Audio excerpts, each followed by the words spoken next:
then right ahead you can go up the driveway, just like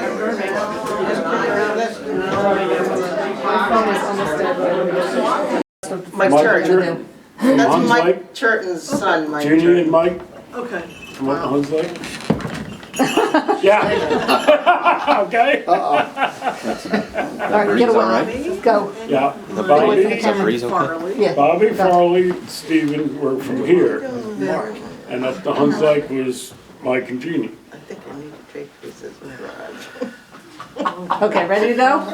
We're ready to go. All right, Yeah. ready to go? You ready to go? Okay, well, for Mike, what I would like you to do is, just before we even start, just introduce who you are, so we get that on the tape. So we'll start with Okay. Kathie. All Maiden right. name. A maiden, all right. Is he already doing it? Yes. Well, Oh, we're ready, I all right. walked away. All right. Kathie Stats, I grew up over on Bull's Head Road. Corinne Stats, grew up on Bull's Head Road. Duffy Layton from Layton Road, there. Kim Horton from across the street. Joanne Horton from across the street. Roger Bullis from Creamery Road. Where you going, Sonny? Jeff Spiers from Barton Lane and Hunsdyke Road, I guess. Okay. The big thing that I'm hoping to accomplish tonight is that basically your generation has seen the transition in the town. You were here when it was the way it was for your parents, and now you've seen it go into basically not Stanfordville anymore, the way that it used to be. So I want to tap into your memories of Stanfordville from when you were a kid. So if you wouldn't mind talking about school, maybe where you lived, your house. Charlie Shaw is working on the book for the Historical Society along with him, and it has a lot of the old houses in it, so we're like really interested in some of the old houses. So we may throw some names of people at you if you can help us identify where those houses might be. But basically, kind of what I'm hoping is that this takes its own path, and we just get some great memories from you guys, and then along the way we'll just interject what I'm saying. It'll be anybody here if they have a thought and want to know something about it, about you growing up in town, what it was like. So with that said, I don't know if you want to just start with maybe where you lived and what it was like where you lived, one of you, and then just go from there. All right, I'll start. All right. She's brave. I'm over here, so work my way You're on down. the edge. I'm on the edge here. All right, I grew up on Bull's Head Road on a dairy farm, Stats Dairy. And my cousin Corinne grew up there too. And we had the dairy farm, and we had the trucking business, and we had 600 acres to play on, and run around and just be wherever. My grandparents bought the farm in like 1936, so it was in the family before us. And yeah, we grew up on the farm, and we had a lot of fun, and a lot of cousins, just stuff like that. And my grandparents were always there, very German. Never learned German though, did you? Started to. Yeah. So that's where it starts. How about you? It was a great way to grow up, especially with the grandparents within the same home. We had 22 rooms in that house, 23. Yeah, a lot.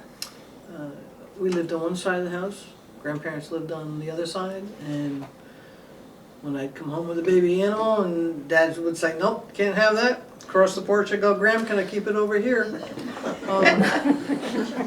There were a lot of animals in the house. You know, it was a great way to grow up. Kids today have no idea what it's like to grow up on a farm. Yeah. They have no idea, and it was absolutely special. Your house was the one on Bull's Head Road that has the columns. The 'cause- white columns. The big white columns. Stens Road. Yeah. First McMansion. Right. Yeah. Grandma and Grandpa had half, and then your family had half, and we had the upstairs like 2 bedrooms for a year or two. Yeah. Till your parents built a Built a house. house. So there was all of us living there at one time, a lot of people. But you could But it always was great. You could always go to Grandma, and if you didn't like dinner, you could go over there and get her meals. You know, it was just a fun place to grow up. But yeah, yeah. The kids today just miss out on so much of that type of stuff. Grandma and Grandpa, as Kathie said, were German. And as I was growing up, I was learning some of the things that they were saying. And Grandma used to have her coffee clutches in the afternoon. And one day they got talking about somebody in German, and I started laughing. That was the end of the instruction in German. Yeah, they had coffee clutches a lot, and there was a lot of German farmers, a lot of families that were here, and they would all come over and they're dressed up. Hell yeah, there was. And they'd sit inside and have their coffee clutch, and we could sit with them and have cookies or cake, and the men go out and smoke cigars, and the ladies would gossip. I never got any German from Grandma, but you know, they kept, when they were first here, it was tough because it was World War I, so they were very low key being German, and A lot of people didn't like him at that point. right, they did say that. It was difficult. Actually, one of Grandma's best friends, as she got older, when they first came here, didn't like him at all. Wow. So they just kind of laid low and just kind of, you know, stayed among themselves, like they socialized with the other. A lot of the farmers were German. There was one German family that was Jewish, the Colemans. Yep. All the rest were not, but, you know, The Moody's and the Offermans and Schlichting, Schlickmans, Van Benskoten. Yep. Gosh, there's a lot of them. Now, when your parents bought the farm, did they buy the whole 600 acres or No. bought a farm and then neighboring farms as they came available? They bought the original farm, and then they bought the Thelman farm, which was just up the road on Shelley Hill. Shelley Hill. That was, I think the original farm was 400 acres, and Thelman's was about 2. Okay. And they bought down by But Bud's by Fredenberg's there, or they bought that farm too. But I don't know if that was part of the farm when they bought it, or was it? I think they bought that. I think they bought that afterwards too, so they combined a bunch of parcels. And they were always dairy? Always dairy. And apples. It was an apple orchard, yeah. That became defunct later. Yeah, up in the back, and there's a sawmill up in the back. That would be off Shelley Hill Road with it. No, off Bull's Head Oh, Road. yeah. Bullseye? Yeah, Right up on the ridge there was an old apple orchard. Okay. where the painted horse farm is. Yep. To the yep, right up of on that top. was all apple orchards. Okay. Where was the sawmill? Up in the top there too. Remember seeing it? It was in the ground Yeah, I can't exactly place where that was. near the apple orchard too. Yeah. Yeah. But they used to ship to New York City, apples. Because the people before Grandma and Grandpa had it was Dr. English. Is that Right. correct? And she was from Pennsylvania. And she ran a sane asylum or something. That's what it was called back then. Yeah, And she brought patients up to work on the farm, which I think was pretty common back then. Kathie, who built the house? Oh, good. I actually have that researched in 1980. I have no idea. I think I gave you a copy years ago. Clifford Buck Oh. researched it for my parents. No. And I've got Oh, you did. all the stuff that I have copies I can give you guys, but it goes back to I think 1840, Uh-huh. I think, you know, with the names and stuff, and part of it, Van Eck or Van Yeah. Tenneck, something Oh, like that. yeah. Tenneck, T-E-N-C-K. Mm-hmm. Uh-huh. There was a dentist in there at one time. Yeah. I remember used to, in the garden, we'd put flowers in, we'd fight teeth. Tooth fairy. Yeah, yeah. Too far dropped it. Yeah. Yeah, no, she had brought up, Grandma was, they didn't buy the farm right away, they worked there. Grandma was the cook, and Grandpa was the manager, and then she cooked for these patients. Yeah. And then finally, you know, they were, Well, the guy didn't like being a gentleman farmer. He didn't like being a farmer, so he says, you know, I'll make you a deal. yeah. And he made them a very good deal. They did very well when they bought it. When was the barn that blew or whatever over? That seemed like it was new. It was across from the big house. Oh, where they used to have the trucks? Is that where it was? Right on Bull's Head Road? Yes. They were both Yeah, tore down, yeah. weren't they? Yeah, we tore them down, nothing blew. They were over. tore down. But I remember there was a tornado that went through probably in the early 90s or something. Mm-hmm. That may have taken- Dregs and took some of Pulled the part of the off. roof off of the main barn, the old barn. That was gone by the 90s. Whenever that was, though, it did take Oh. some, you know, I don't remember when I that remember happened. driving by To with see Maybe part of the he'll roof. grow. and being very afraid that whole thing, yeah. But when they sold that it, the was people good. that bought it just, well, buried everything. Buried everything, and ripped everything down. There used to be a lake behind it, it's no more, it's filled in. That's what you did back then. Well, how many trucks used to be in it for the dairy business? 21. 21, just like that. Yeah, and now we're down to 9.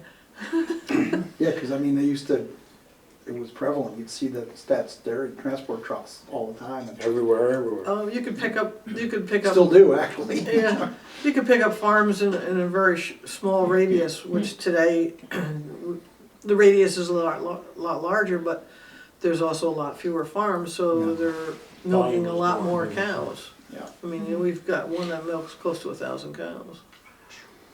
How many did you milk? Like 150, something like that. Yeah, we had around 200, 150 were being milked most At of the one time. time, at And that one was a time. big farm. At that time, Yeah, we had hired men. We had at least 2 or 3. My father took care of that, and her father and my uncle Herman took care of the trucking primarily. But yeah, we always had hired men. We had the tenant houses that we supplied them with. Where were the tenant houses?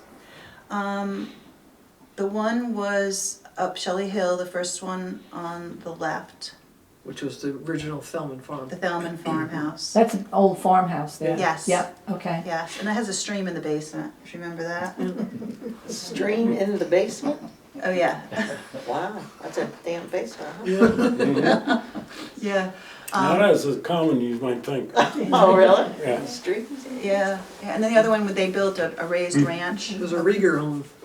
Oh, right, Yeah. right.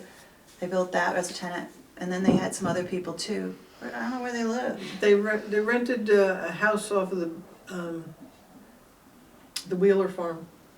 Oh, Bentley Lane? Yeah, and there for a while for one of them. Mm-hmm. Because they started off at Bentley Farm, my grandfather and grandmother. They were workers there. Then they moved up, well, they first were in Amenia at Schlichtings or Schlickmans. Schlickmans. Yeah. You remember? Hurt my brain. We need a rest. Duffy. This is getting hard here. Okay. Is Stats shortened from? No, just Stats. Yeah, they came over. They're from northern Germany, up near Holland. So it's a little bit of Seems more Dutch. more Dutch. And they didn't speak German. They spoke Plattdeutsch, which is a different German dialect. You can't, like I took college German. I couldn't understand a thing. It's called High German. This is like a dialect. So they're right up there on the northern border, way up. Erdequat is the town where they still have family. You've been there, right? Yeah, it's the greatest little town, I tell you. You go to the cemetery and all the names are Heinzones and Stats and They're all there. you can trace your history. It's spelled forwards and backwards. That's right. That was always cool. Stats, either way. Yeah, that's a pretty neat thing. Yeah, it is, especially, it's easy to remember, right? You can write it backwards. Right. Well, Duffy Layton from, as I said, Layton Road, Stanford. My grandparents moved up from Long Island. They were truck farmers in Long Island. They moved up to what is now Wheatley Farms on Layton Road, which would be the northern end of Layton Road, Huns Lake Road end. When they moved up with 2 teams of horses and 2 wagons on the train. They came into Poughkeepsie. From Poughkeepsie, they loaded what kids were in the family at that time, and all the belongings were still on the wagons. and went to Layton Road. When they got there, that was the first time my grandmother had seen her new home. They were truck farmers in Long Island, growing vegetables and so on. And that's what they started to do here, which selling all the produce to by railroad to New York City, which I find very amusing because it has not changed. We are still supported by New York City, whether you want to think so or not. My father tells a story about when he was a kid coming down into town with a wagon load of turnips with a team of horses and wagon, coming down just past the Methodist Church, which you can see the banks there. At one time it was more of a hill than it is now. And they hit a pothole or whatever, and a couple of turnips rolled off the wagon, went down under the horse's feet. And I guess by the time they hit the railroad tracks, there was quite a few more turnips rolling around on the ground. He's told that as being quite amusing. But I find it very amusing that this town back then was really supported by New York City, either by any of the excess, or maybe not excess, but whatever dollars they could make, sending to New York City, being ice, produce, of whatever, by train. And not only that, it was a big boarding community. Our house up on Layton Road, which is 3 miles from Stanfordville, so 2.5 miles from here, in this tracks, still had, when I moved out of there in the late 60s, early 70s, still had the steel stamp numbers on the doors of it being a boarding house where they could tell somebody to come, well, you're in bedroom number 2 or you're in number 4. And that was quite common in most of the farmhouses around. And lots of times, if they had a hired hand living with them through 1 or 2 months of the summer, he slept in the porch or somewhere else, so they could have a boarder there to collect that little extra income. And I find it very amusing that I think it's about 15 years ago now, the population in town finally come up to what the population was in town when the railroad moved up. This town took a heck of a crash as far as population in town when the railroads left. And now it's back up and above what it was, but we're still, whether you really believe it or not, supported by New York City is my belief. My business is sand, gravel, stone, compost, mulch, building materials that way and or maintenance. When IBM did the big layoff, we felt it a little bit, but not huge. When the stock market crashed, you pick up the phone to make sure there's a dial tone because it wasn't ringing. And that's just shows how much New York City money is really working this town in one way or the other. And I don't believe it's only this town, but the small communities around this area. And either with my partner beforehand or myself, I've been in business knowing the business end of the town, for 30 years. I've been in town all my life, which is 66 years.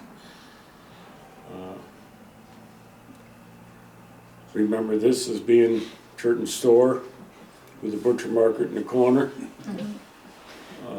Gas pump right outside the window.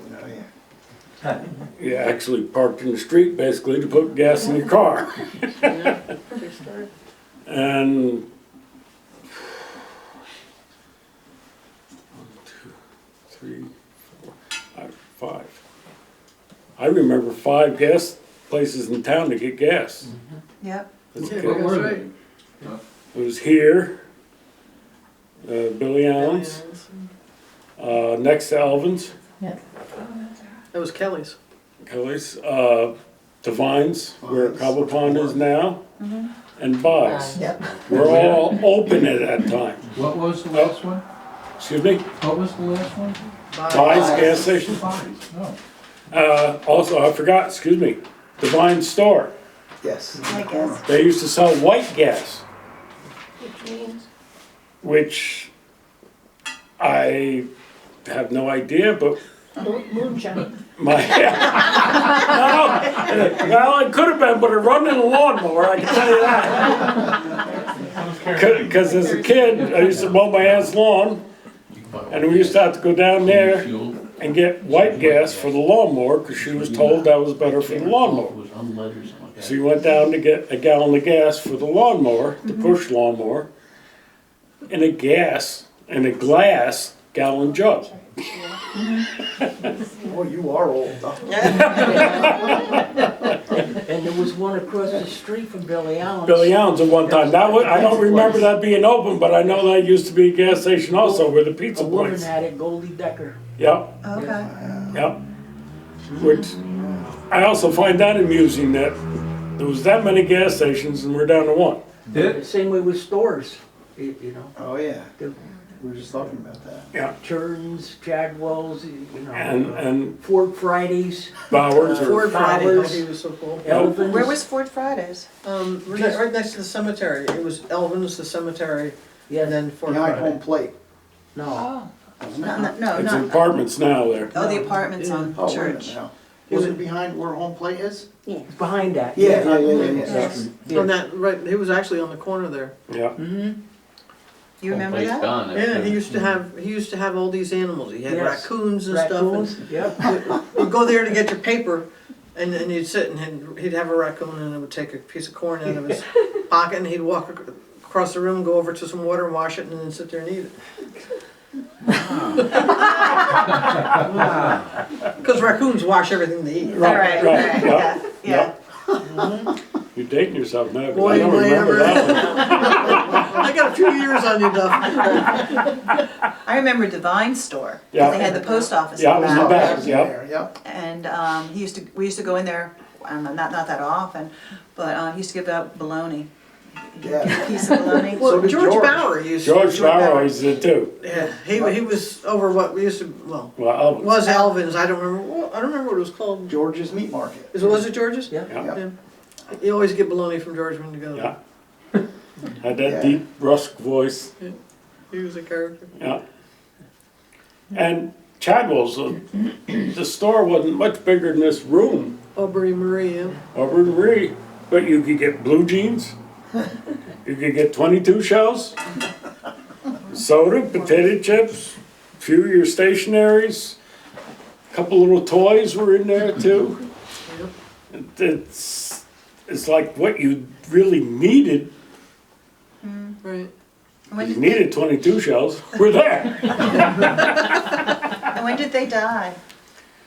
Well, he High committed. school. That was a double. That was a murder suicide. Shot his wife and then shot himself. Self, yeah. I kind of remember that, right? I can Yeah. remember going by on the school bus and all the cops being there. Had to be in the late 60s. Yeah. Earlier than that, isn't it? Let's see, Because Billy and Audrey Allen 66. found him there. Yeah. It had to be prior to 66. Could be. I can't. Harry Girk was building that house next to my parents when it happened. Harry You know, Girk. where the 3 houses He just are. passed away recently. Was the Oh, third Harry? house. Eric? Yeah. Well, you were living there, so you moved in there in 66. We moved in '65. 65, so you're right So around you're that right on time. the dot. That About- was 66. Yeah. I was on the bus, that's the only reason after I turned 16, I didn't ride the You had the bus. bus anymore. Yeah, you had the blue That was a Thunderbird. That was the longest trip to school. Very recently. He was a Franklin. Duffy, your house up on Layton Road, did it have a Well, originally name Stanford, when they boarded? and then up to Not of my knowledge. I never heard of it. It probably did. I don't know, but I never heard much of that type of history How'd you get the road named after you? I believe obviously because at one time there was only Laytons living on the road. Okay. Wheatley Farms was my grandparents. Yeah. Then if you go up farther where Herbie Eisen lives now, that was my great uncle John K. Layton. And then my parents bought where I was on top of the hill. Okay. So in between that, there was only one other house before it started, development started, that was not owned by the Laytons. As far as residents, so I assume that's how it got named Layton Road. Right. The Eisens go back? Eisens go back, but not that far. Eisens, I've known them pretty much all my life that I can remember. Renee Eisen, I hope I get this straight, was actually John K. Layton's stepdaughter, Correct, right? Correct? correct. And when I first remember the Eisens, they lived on Huns Lake Road, just past what used to be Henry Hoffman's workshop, on the right there. And then Herb and Renee built the house across from the house that my parents built when they retired, which was late 60s, early 70s. When my parents built the house, but the Eisens moved up there much earlier, probably in the early, I'm gonna guess 60s. Yeah. They built the house up there.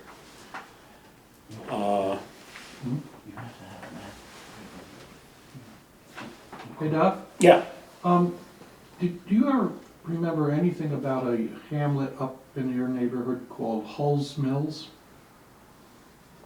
no, the only thing I've heard about any hamlet, this, that, or whatever, is right across from our old farmhouse, supposedly, Yeah.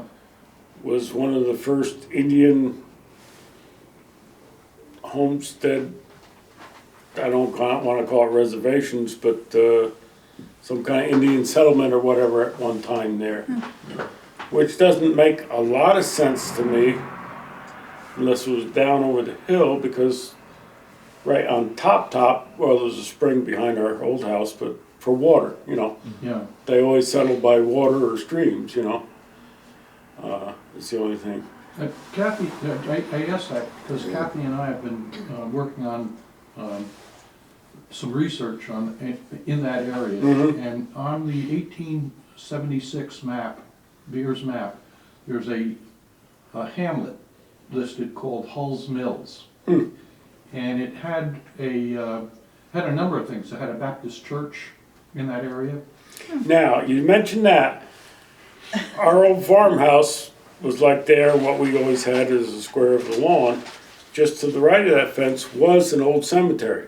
Ah, oh, There was still some iron ore fence in there and a couple of gravestones at one time, I remember as a kid. is there any marker? Are there? I don't know, I could take you up there one day and show you where it was, I'd be glad to. When you mentioned that, Yeah, that was there there. was also, what else we found? We found an old 1797 map that had a place right across from Layton Road, listing a store, a grain mill, And a tavern, and what else? and the tavern, A tavern and a still. yeah. It would be basically where my parents' everything but the house grain is. mill I can believe. If I bring Only up the because the still, you grain should mill, know there's about not the it. water to run the mill. Right. The still, The still, I believe, I know that was in the area, talking about stories of that. I heard stories of where the town transfer station is now, used to be the Yeah. dump, used to be Wesley Northrop's years ago. I heard during Prohibition it was still there, and they used to bring the barrels up to my great uncle's, John K. Layton, and roll them into the basement. are you because that- disclosing information? None of them are to me, so the statute of limitations, I believe, is gone. Because that basement had a doorway where there was stone wall retaining walls, but you could roll the barrels Ooh. into the basement instead of like down or upper stairs. And cross lots from Wesley Northup's is not that far straight through. I'd heard that story too, through the years. But you're talking about the stream running through the basement. What I was saying was not uncommon. This is going out of Stanfordville, but my mother's great aunt, which was Anna Jamond, on Jamond Road in Clinton Corners. Yep. 14, 15 years old, I went, helped them make hay. And at that time there was a great aunt, Anna lived there, her son John, and then in the other half of the house was their son Leroy and his wife. And they had a dairy farm there. But what slayed me as a kid, and I still of course remember it to this day, the size of that couch in the kitchen was a concrete vat with the spring water running in it. 24/7, it was gravity fed and it run back out. And you come in from haying, sweaty and wet, you wanted a drink, you pulled the ladle off the wall, dipped the ladle in, and took a drink of water. Put the ladle back on the wall. Is that house at the dead end on Yes. Jamond Road? Just Because before that's the an parkway. underground railroad house. Yes, it is. There, Yeah. I've seen there's a hidden stairway in that Yeah. house that's only about a foot wide. Yep, There's an underground railroad house. Yes, it Yeah. is. Absolutely. yep, we Top only of the went over. hill? Very top? It's at, Well, it's just over the hill, yeah, you actually. come like to the top, there's a Just house over to the your crest. right, and then there's a driveway, and there's a house up at the end of the Yeah, driveway. you Yeah. can see the house from the parkway, actually. The barn's there, you'll see that, but if you look, the house is there. I was Kinda just there a behind the couple of barn. months ago, because we were looking for the underground railroad houses in Clinton Corners, and we Did you went up find the there. stairway? No, we didn't go in the house, actually, Okay. but we met the man that owned the house. Yeah. So, and he confirmed about the stairway. Yeah, absolutely. Yeah. Absolutely was. Wow, that's great. Yeah. I gotta tell Geneva. Yeah. She's really interested in that. Well, there was the Underground Railroad on Bull's Head Road there, right, by Gristmill? Actually, that's Geneva, where Foucheries used to live. Yes. Yeah, the couple that bought that house, she's really interested in the Underground Railroad. Because I So- heard that there was, behind the fireplace was a room in that Yeah. house. That house has gone through so many renovations. And I think it's Actually, called- she's trying to hook up with, Gristmill, across from the old, Yeah, which house though? the one that was used, the big old farmhouse right there on Bull's Head Road where Gristmill comes Right in. across from Gristmill. Oh, where, Across from Johnson's Doctor's live? Clinic. Yeah, Mr. Okay. and Mrs. Johnson Yeah. lived there. Yeah. and that was Lucian Taylor's place years ago, right? That, because, he was in that farmhouse. Yep, it's Lucian Taylor and Johnsons were related Yeah, somehow. exactly. And I yeah. think they used to work for the Chocolate, not, or Arnold's. Yeah, they boarded there with the Arnolds, yeah. Right. And then they bought the house from the Mary Arnolds. Henry. Mary Arnold area. Yeah, yeah. It was, who was it? It was Asa and Ada Arnold. Mhm. And then they bought the house from them, Right, from right. Ada, years later. And I heard that there was a tunnel that went up to the hill there, behind the house. See, she heard about the tunnel too. See, I heard the tunnel actually went from, that house, actually would be under Bull's Head to Kinsey's house, Oh, I where heard, Paul Gardner used to live. Oh, okay. yeah. Mhm. Yeah. But, and then that, it basically had been destroyed when they put Bull's Head through. I heard this So, one goes up behind it, up on the ridge there. Okay, And somebody told me recently they had some bear in their yard. That's why they brought it up on Bull's Head Road. And they said, oh, it's probably in the old tunnel. It's like, what tunnel? You know, like a cave. So, that'd be, I'll tell Geneva, she'll be all over that it's up in property. the back. She's around that property, she's finding things all over that property with Yeah. a metal detector and everything, Right, right. including a tombstone. And then we finally figured out that probably the story with the tombstone is that when the Preston family put their big stone up in Stanfordville Cemetery, they removed the old stones and they brought the stone back to that house. So she thought for sure she had a body in the yard, but we found the burial record, and that's not the case, yeah. but she's, Talk about tombstones, it's a little ways out of town again over at Bel Air Farms. When I was back in excavating, we put in a big septic system for all those tenant houses there of repair. They've been there for years, but had to put a new system in. And we were on the last end of it, and my guy calls me and says, "You gotta get over here right now." I was like, "What's the matter?" He says, "I've got a skull looking at me." Well, when you're digging with a backhoe and you put it on a pile, all the big rocks always roll down to the bottom, you know? Well, this skull rolled down and stopped. Just looking at it, which is pretty unsettling.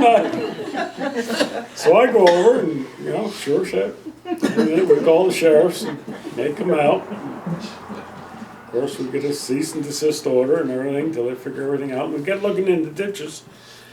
And with them, and yeah, you could discover a couple different graves in there. You'd see rib bones and so on. So it only took them a day or two. They went back through records, and they found there was an old family cemetery there. And then they come back out and got rummaging around, and over in the hedgerow over somewhere 100 feet from where we were working, they found an old tombstone.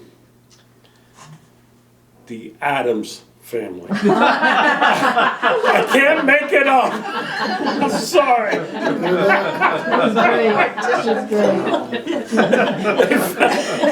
Because they showed me the tombstone. It said the Adams family. I says, "Okay, now what do we do now?" He says, "Well, what do you got left?" I says, "Like 15-foot of ditch from here to there." He says, "Do it. Whatever bones you find, try to bury them back in as much as you can and go on." But stuff like that you just can't make up.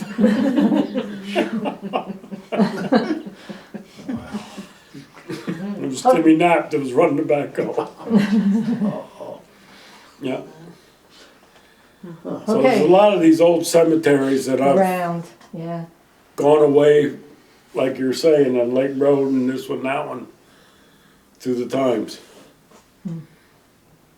Was there anything about a underground railroad thing here at the end of this mills? Supposedly the house at the very, very end is possibly, but the problem right now with that house is they had a fire in it a few years back, so there was some damage in it. So like now when we're interested in checking out the house, it's not gonna be the way it was.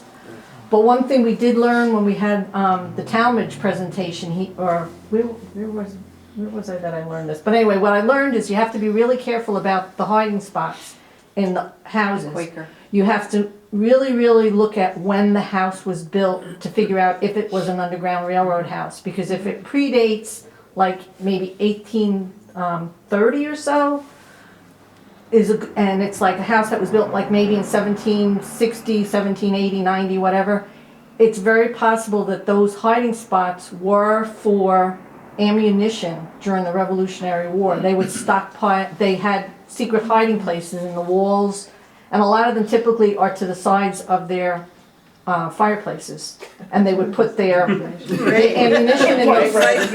And that, so when we learned this, the big key was you have to really look at the date of the house. Sounds to me like if you start a rumor in Stanfordville, people know about it for a long time. Or before it happens. Yeah. But, all right, so we want to move on to the Horton ladies? Well, I don't have any graveyard stories to tell, so I don't know. But I'm actually Duffy's cousin, because his mom and my father were brother and sister. Okay, I didn't know that. Yeah. So he told you the Layton side of the family. I So didn't say any of those. well, no. Say it to Okay. My mother was actually a Carn, and her mother was a Conover. And years ago, they called her what? Covenhoven, right? That was the pronunciation years ago. So my grandmother was a Conover, and she was actually a school teacher in town. Did she teach up at the hill, right? You know the little one-room schoolhouse that they turned into a house? But on top of Undul Road? Okay. My grandmother was actually a teacher in that school. And the real talk of the town back in the day was my grandmother married one of her students. True. True. No, it's true. It's definitely true. And my grandfather was the Carn, so that's where the Carn came from. But I grew up, if you look at, it started at Battistoni's when I was a kid, and then it was Stage Stop, and now whatever it is. If you're facing it, I grew up in the house to the right of that, with the gray barn, and then there's a white house next to that. So I grew up there since I was 3. Prior to that, I grew up down on Millis Lane. Is that Millis Lane? What is that little area down there? You know, down by Harrison's? Mill Lane. Mill Lane. I was down there a few years, and then we moved to this house. I love my childhood. That might be Mark Burdick. We're having more company. I went to the town hall schoolhouse from kindergarten through 6th grade with Kathie and Jeff were both in my class. You got to go there in kindergarten? You went there too, Corinne, right? Yeah, I did. Now, I had to go to Pine Plains for kindergarten, Why? and then from 1st to 6th, I went there. No, well, the whole thing. Yeah. Wow. We had Yeah. Mrs. Gardner for kindergarten, so you probably worked out well going to Pine Did you have Plains. Mrs. Gardner? I had Mrs. Roach. Her husband was the head of the school. Assistant, yeah, Pine Plains, she was the head of, Ed Roach. yeah. No, your father was actually principal, wasn't he, the whole time we were in school there? Yeah, until he left. Until we left? No, he left in '65 to go to Pine Plains. Oh, okay. So then Mr. Lee took over. Lee as, like, took over. head Oh, teacher. Lee took over. But we had Bill Lee for 6th grade. We did. So he was principal when we had him for 6th He grade? was never really principal. They just kind of left him as being like in Manager. charge. In of charge? principal. Yeah. Oh, Because he was a okay. 6th grade teacher. Yeah. He worked his way up. Okay, oh, I see, yeah, maybe. They don't leave Mrs. Gardner in charge. No. But yeah, he never became principal, but he Until he was just like was the responsible person in the school Okay. while we were there, yeah. Yeah. Yeah. I remember the janitor, Mr. Marsh. Yes, I love Mr. Marsh. And I remember him giving us a tour of the school. I don't know for what reason. I guess because it was such a big building, you know. So I remember it must have been kindergarten or something. He took us down into the basement, Oh, yeah. and we used to have music lessons down in the basement near the furnace. Yeah. You know, you Yeah. And I remember he took us down there. It was a coal furnace Yeah. at that time. Yeah. And he opened the door. I remember him looking at us and said, "That's where the bad kids go." He was the sweetest man, though. He But wasn't right about that, because I was bad and I never went. They wouldn't take you. No, I think you're the only one your father ever paddled, right? no, actually, a couple years ago, I met 2 guys in 1 week that got to paddle from him. He had a big paddle hanging It up. was Don Bird. Big wooden and head, somebody wooden else. one, right? Yeah, I remember that. Yeah. The paddle? I didn't get it, but I do remember seeing You it, remember me getting it? probably. Was that weekly, or when did that happen? I think it had something to do with you, Kath. Blame me, right? Yeah, no, I think it did have something to do with you. Not back then. Do you remember getting knocked in the head with a jump rope handle on the playground? I did? Yeah. By you? Oh, I That's don't what they remember said. that. I don't remember it, but, No cameras. No cameras then. wow, No. no cameras. All I know is back then, if you got the paddle at school, you did not go home and tell mom and dad. Because if you did, you got the paddle again. That's right. Because you must have deserved it. Yeah, I'm trying to think who else it was I met. One was Don Bird, and the same week, somebody else goes, yeah, your old man gave me the paddle. And somebody else I saw the other day said the same kind of thing. That he was tough, but he was fair. Here's your dad, though. Yeah, that was good and bad. I remember in kindergarten, we had Mrs., did you have Mrs. Gardner? You did. No, you I went to Pine Pine Plains. Plains. Okay. I wonder what, you didn't have her then. You had, I have Mrs. Roach, but I'm enough Ahead of us, Yeah. but you were in Stanfordville. Yeah, yeah, K through 6. Yeah. Yeah, yeah. She was tough. And Tilly Jett was her assistant. Yeah. Tilly Jet. You actually had to lay down and take naps on little things on the floor. I Right. remember. Bring your blankets. Yeah. But We in had Pine them- Plains, we used to hide behind the piano, so we didn't really have to sleep. So Bill Bad Crosby said, kids were behind First, the piano. first one's down, right behind the piano, you know, get the best seats. that's what Bill Cosby says, 30 kids sleeping wide awake. That's right. Talking about school, kind of has nothing to do with history really, but first grade, no, I had to be kindergarten. Because I was in Pine Plains at Miss Chesney, which her husband had the funeral parlor. And I did something, whatever, I was bad. Her punishment back then is she put you under her desk for timeout for an hour, half hour, 10 minutes, whatever. That I did come home and tell I was in trouble and had to go under Miss Chesney's desk. Of course, you say this at the dinner table. My father not thinking is like, I wouldn't mind being under her desk. Oh, nice. Of course, I go back to school next day Oh, boy. and tell Miss Chesney. Well, I have Miss Chesney, or Mrs. Chesney, and my mother were both in Eastern Stars together. Oh, boy.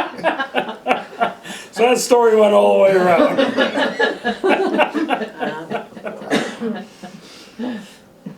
I remember walking down the hill of the big hill library. and going to the library that's Yes. now the pizza place. Yes, Yeah. and at one time it was a school supply store. You I go down and remember get that. pencils and You're much older erasers. than I am. I don't remember that. I don't remember that either. Yeah, That's what they told you. no. But yeah, the library. In the school on the hill, at one time, they had a library in the school, Where was it? Yeah. where it would have been the 3rd and 4th grade. I don't I remember don't that. remember that either. Nope.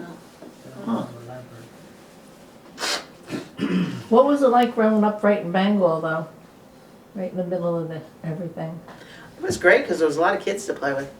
Churtons were here. They were all boys, but they were kind of, Stevie was in our class and Mark was younger, and then there was Farley and Bobby.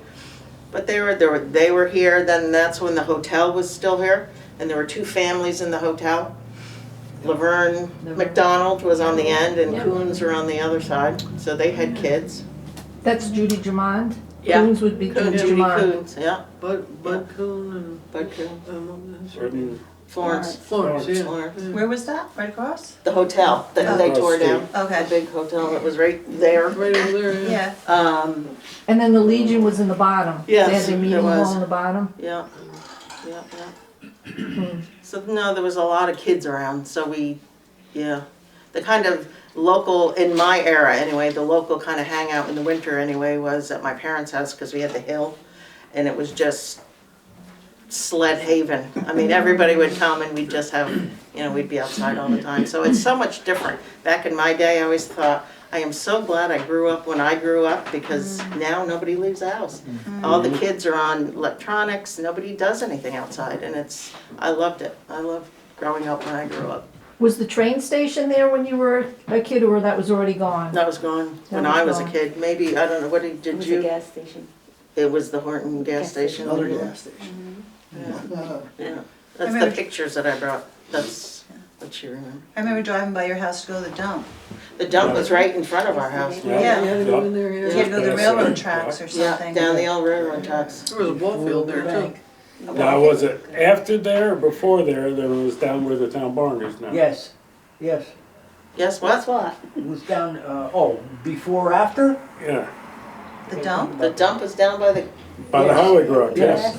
I don't remember that. I think it was before, but it was down, the there before. I can remember it there and I can remember it up here. Yeah. I can't remember it there, so it had to be before. Yeah. Yeah, I Yeah. think before was down there, because I used to go down there and shoot rats. Yep.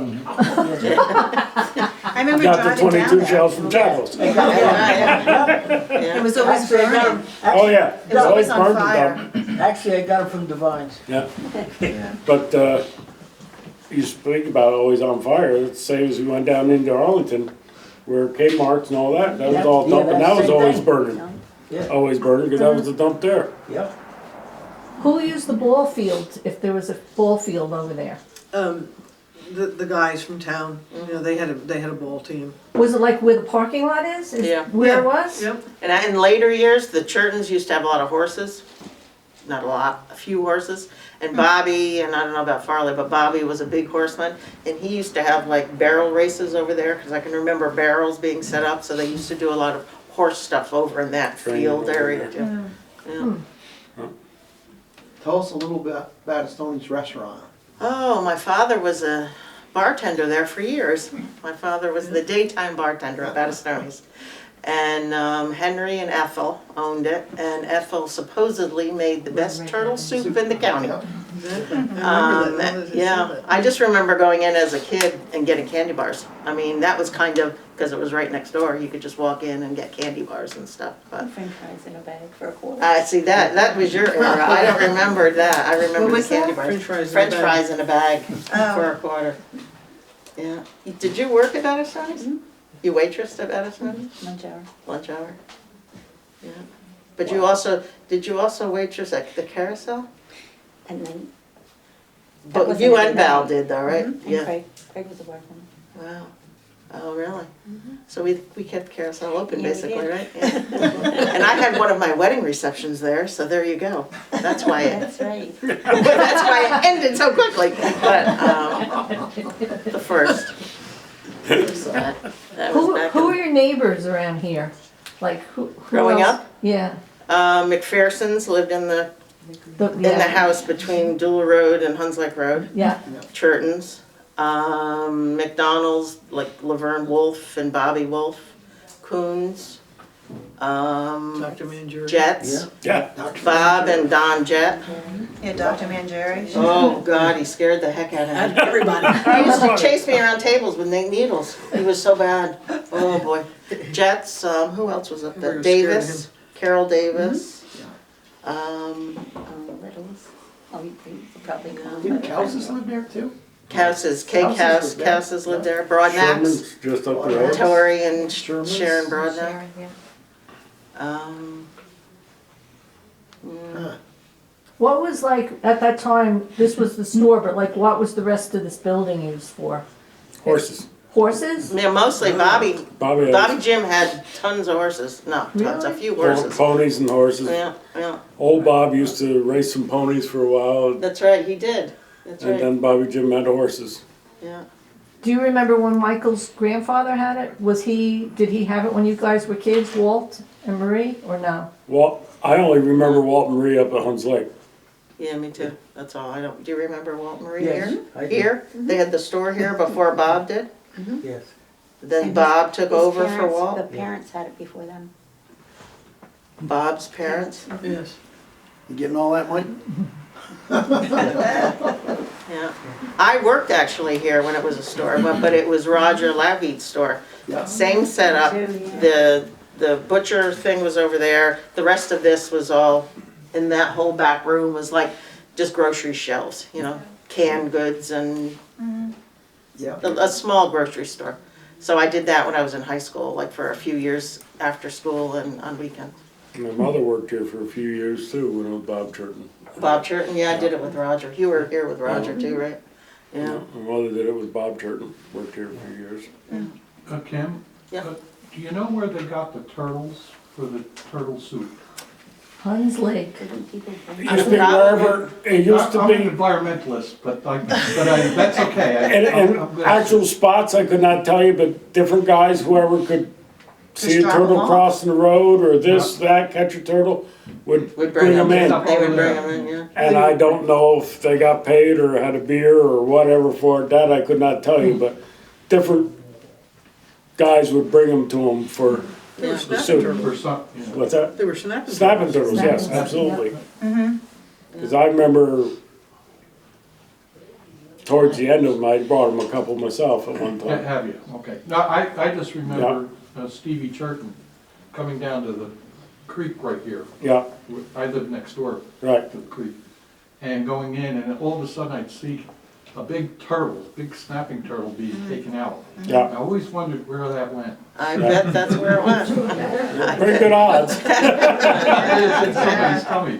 Yeah. Do you ever remember a man at the bar who had like a finger that was chopped from it? Because that, when I was a kid, I always remember there was a man there that had a finger that was like amputated, and supposedly it was because he had gotten a turtle out of Huns Lake and it caught him. Oh, you don't mean like working at the bar, you mean? No, he was sitting- just sitting at the bar, one of the Oh, I don't patrons. know. My grandfather had a missing finger. Yeah, but that was from my bull. Your bull. My bull. What did it do? Oh, the bull was still fairly young, and You we had to have a bull, huh? and I used to ride him around, and we had him in one of the sections at the end of the barn, and Grandpa was still feeding him milk out of a pail. So he went to get the pail out one day, and when he tipped it, you could see that there was still a little Still milk in and it pulled to the side. So the bull put his head back in it, and they were stainless steel, and they had the heavy handles on them. And it came down on his finger. And I can still see him walking up the barn saying, I think my finger's broke. And it's just hanging. So we just got caught in Battistonies. Kim, I have one other question for you. It's more like an opinion. Are you familiar with the Immaculate Conception Church? Yeah. Do you have any stories on that, or any? I'm a Methodist, sorry. I still go to the Methodist. That's easy out. Well, the church was First Baptist at one time, before it became Catholic. Oh, over here? Yeah, Because the yeah. one, This is the one actually, the one right that here was in Bangall. converted to a house down on, Oh, Yeah. that was a Baptist years ago. church. Because the Methodists used to use that for, I remember going there as a kid, really young. My mother used to be big into like the rummage sales and things. Yeah. And they used to hold rummage sales at the Baptist church, right? Remember the one up there? Yeah. Like they would have functions at that church before we built the hall at the back of the Methodist church. The Methodist church next to the Quins? Yes. Yeah, okay. Yeah, Yeah. yeah. And now, 9 o'clock Sunday morning, if anyone is interested. yeah, We're 10 o'clock, Stanford, United Church of Christ. We need people. So yeah, I don't know much about that, and I didn't really ever, I think they used to have, you know, the building in the back where they used to have dances. Didn't you have to you used to have youth St. Mary's dances? Hall. Oh, back St. Mary's Hall. Yeah. That was before my time, but weren't there dances I back there? guess, I don't know. They used to have comedies back there too. His father used to participate They in used them. to have minister We're hours. talking about that. Yeah. They actually did a minister hour there one year when I had my head injury. Benefit for my family. Yeah. I remember that because I had just gotten out of the hospital. I remember going there, being the honoree or whatever you want to say, Yeah. and being there and seeing that. And I can remember part of And that. what did they do? Just dance and? No, it was a All kinds minstrel of show. comedy skit, minstrel Yeah, show, that was hysterical. blackface painting. I do remember that, I remember. You remember going too? Yeah. Remember going? I You do remember I going. thought it was before our time.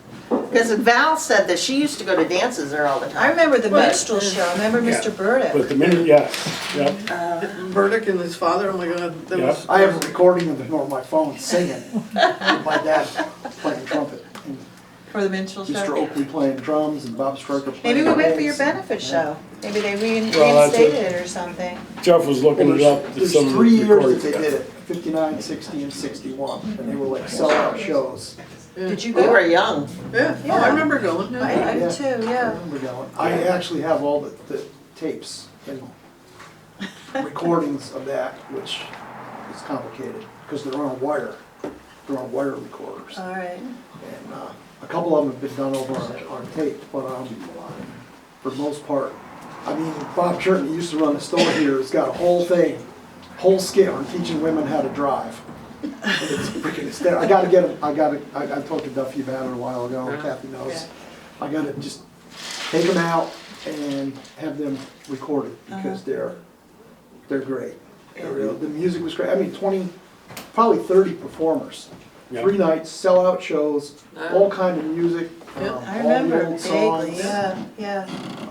And then they were the calendar girls too. They were calendar girls, did a blackface thing one time. I've got, what the Lions Club used to do, they used to somehow get, these skits were all kind of pre-planned. And I've got, actually I didn't bring that book down tonight, but I've got books home where you can actually flip through and it gives you the different skits and different things that you can do for your shows. But We should try I mean, that. they built the rec park, they built the doctor's clinic, That's right. the Lions Club did a lot of things for the community. Did the Lions did Acres a of lot in this Antiques. community years Acres of ago. Antiques, they used to run it. Yeah. I just saw online last night, somebody put up a picture of a ticket for the Acres of Antiques from like Your dad was real busy, Yeah. real involved with Mhm. the Lions Club. Lions Club, yeah. 1970 something, it was You know, they like, used to do a lot in the town. Did anyone ever hear of Dr. Barry? Yeah, my mother worked for him. Yeah. Where was What do you that? have to say about him? Van Jerry's house, your house. Yeah, no, it was Barry and then Mangieri. Yeah, my mother worked for Barry for a lot of years. When right? was that? But she was like a teenager though, right? She was a teenager and she was born in 16, so Okay. it was probably 30s. But yeah, I don't know. And she was very close to them. I remember her talking about them a lot and actually kept in touch with them when they moved somewhere. I don't even do, where do She you know where they planted moved? trees in our yard. I remember her telling us that. And I believe it was, maybe it was the berries, not the Mangeris, I don't know. The 4 huge pine trees, which we've had to have, we had to have Yeah, Now, where recycled. Mark's got the farm stand now, there used to be either a doctor or a dentist It in was the a back of there. dentist. Dentist, wasn't it, in the back of Yeah. that building Yeah. also? And Joyce Haddon had something to do with that house. I think she might have owned it at one point. That I couldn't tell you. So, I remember cleaning some of it out back when I worked for Bill Darling when they owned it. Remember it was the dentist's office in the back there or whatever. Used to be a dentist office down the road here. Where is that? yeah, was it? It's on the left-hand Was it- side. was it- Forget which of the two. There's a little pond there by it. Was it next one? Pond in the Just front? just over the bridge there, the Yeah. second house on the left. Yeah. Was it with the dentist? pond, isn't, the pond is the house where the Undertaker lived. Yep, it used to be a funeral home. That was, too. Oh, really? I believe that was Ours. Hyatt. You went there for yeah. your dentist? Oh. Yes,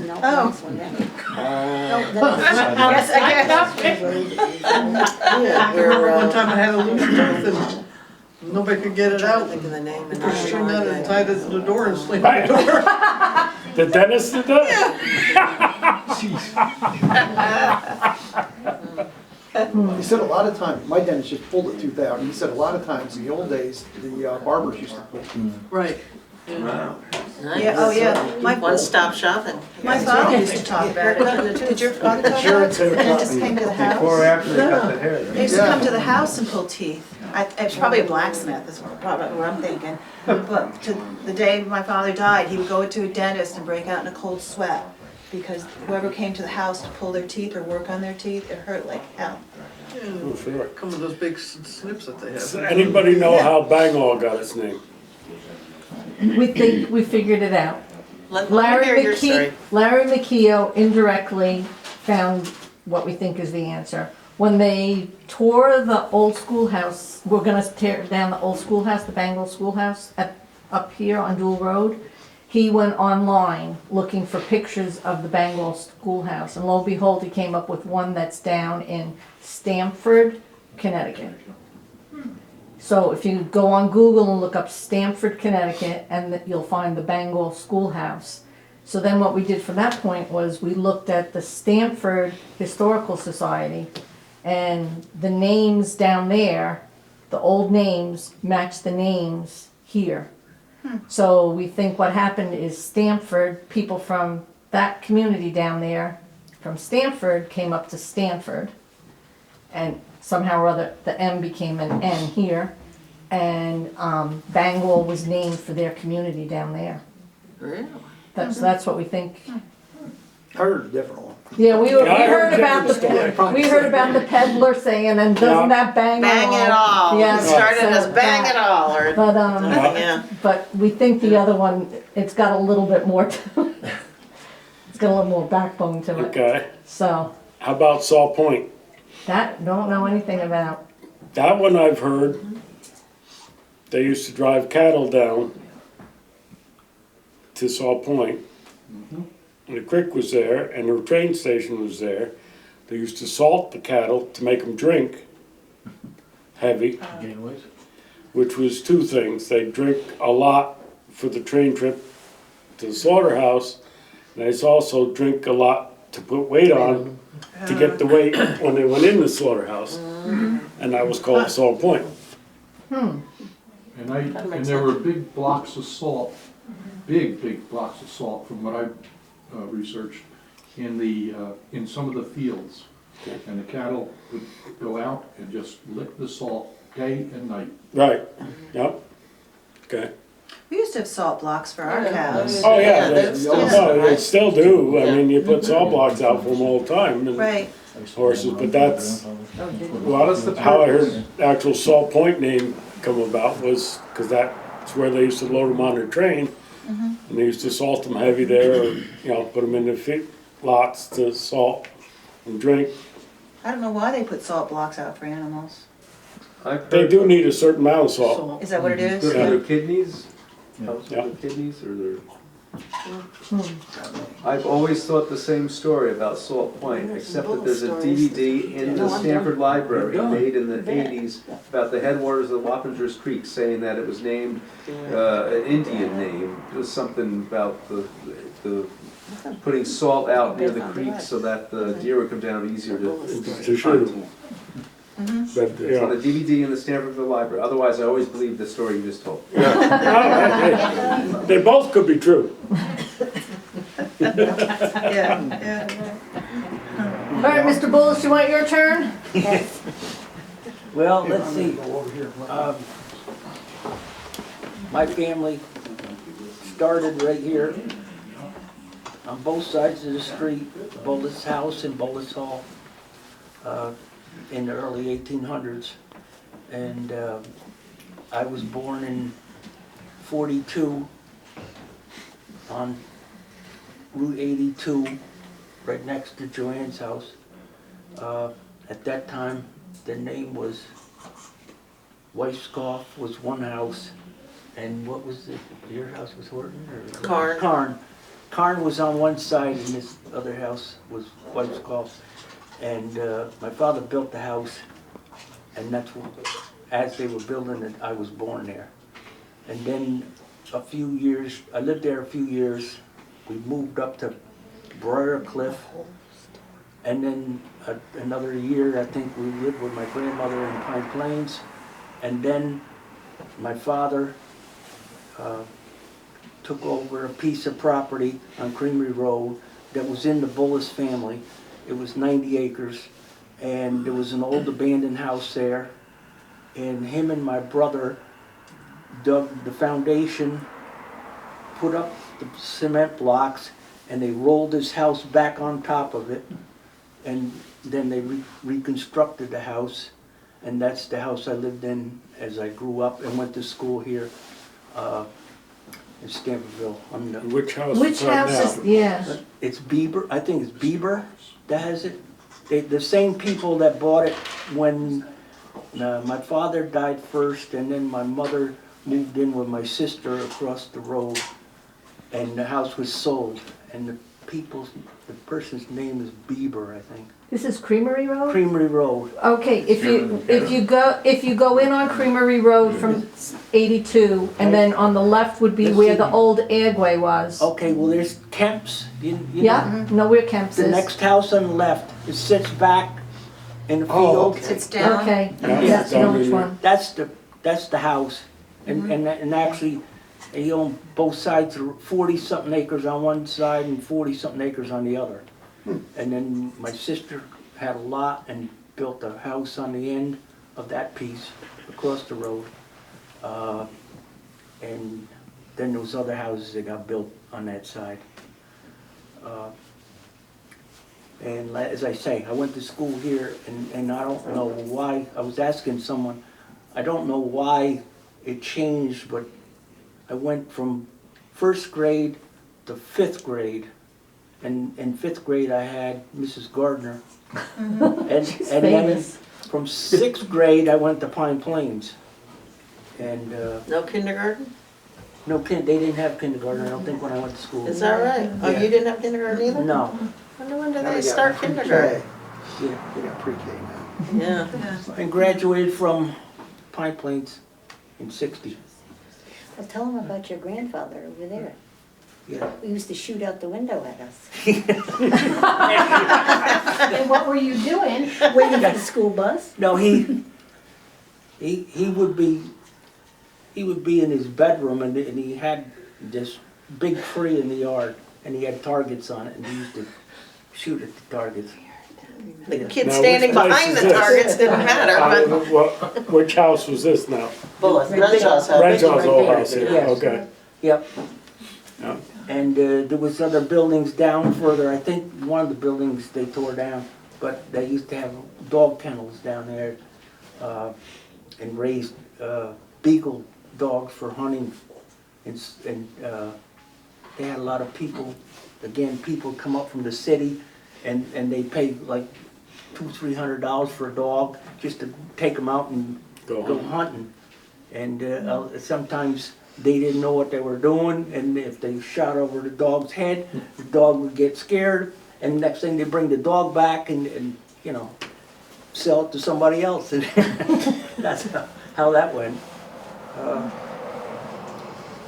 Now, Bulls Hall, well, That has been, that was everything. That was a movie theater, it was a dance hall, it was a post office at one time, it was a gas station. There was I have a picture that Joanne's mother gave me of my uncle, which was Del Bullis, that lived across the street there where, originally where PJ is. And when he had his plumbing business, he had the thing in the downstairs. But I have a picture of him when he was a boy, standing next to the gas pump that's in front of that building there. Wow. I don't know what the age of it is. I don't think there's anything written on the back of it. What else can I say? no, because I was curious, because Hotel. I was 14 and 15, and I worked for Dell Right? as a plumber's helper back Right. then. And so, you know, didn't see much of the upstairs. Now and then if there was a plumbing problem we did, but otherwise, with all the At downstairs. that time, I think they Three had apartments apartments upstairs. up there. Yeah. Because my aunt, who lived in this house and took care of my grandfather, when he died, she moved over there. Yeah. Mary. Uh, Mary. Mary. No, Betty Shook lived on Betty. it. Betty Betty Shook lived on the end. On the end. Yes. Then- Who else lived there? I don't know. I'm trying to remember, I don't think it was when I worked there, but I remember being there on the end was, what was his name, farmer? Oh, yes, Gabe Roy. Gabe Roy, yeah, there you go. Lived Yes. on the end there for a while. Yes, you're right. Yeah, I remember that. But that wasn't, I don't think when I worked there, but I remember Gabe living there at that time. Yeah. I worked for him one summer, and that's when he had the plumbing part downstairs, Yeah, just all over the place. yeah, yeah. Gabe Roy, but then, for a while Gabe and, I said Charlie, it wasn't Charlie Dennis, what was his name? Charlie Lake. Another guy that enjoyed his beer quite well, farmed together for a while. Yep.